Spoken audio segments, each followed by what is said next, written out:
So he comes the night or a couple days before he was to leave to go to Indianapolis. So he comes to me and he says, well, we're going to get married. We're going to go to Las Vegas. So we go to Vegas and get married. And so he can't find the airport going back in Vegas. He's cussing and carrying on. I had never heard him cuss a word in 3 years we lived together. He was cussing.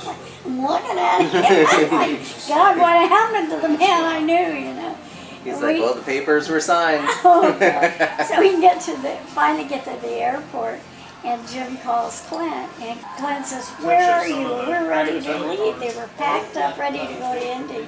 And our plane was, of course, he had to take another flight, and he was late.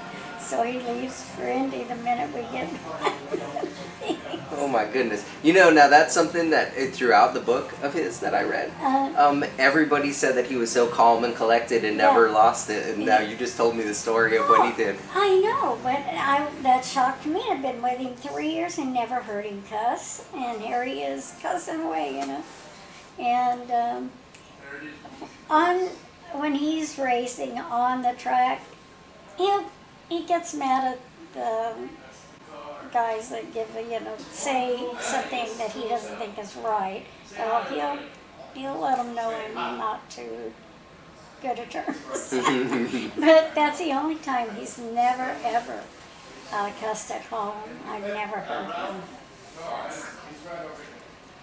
That's hard. My dad was in the Navy, and my stepdad. It's hard for me to comprehend the no cussing at home. Yeah, he's never cussed at home.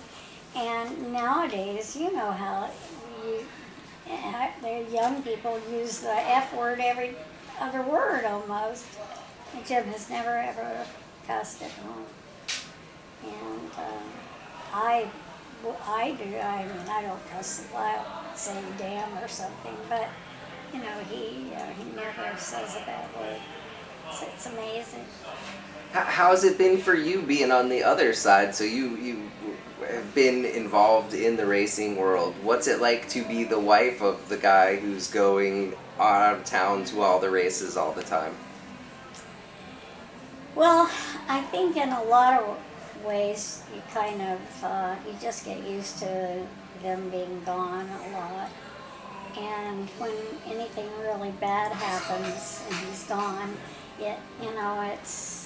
that's bad. Like I lost one of my sons when he was out of town, and so that's bad when you have that sort of thing. But I went with him a lot, and the kids got a little older. Well, I went everywhere with him, so and I scored, so I was right there after they started letting women in the racetrack.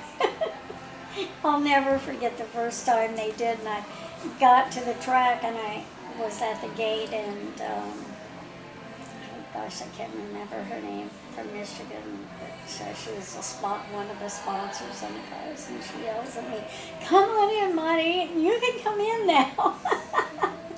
And it was fun, that when they started allowing us in. The first time that Jim won a race with Mario, women weren't allowed in the garages. That's where hanging on the fence deal came from. They would say that fence hangers, because the women weren't allowed in. So they called them fence hangers. So I was at the gate, and they let me in. He told them to let me in. So you kind of got a job in there too. I did. Once they started letting women in, I started scoring, and it was good, because when we lost,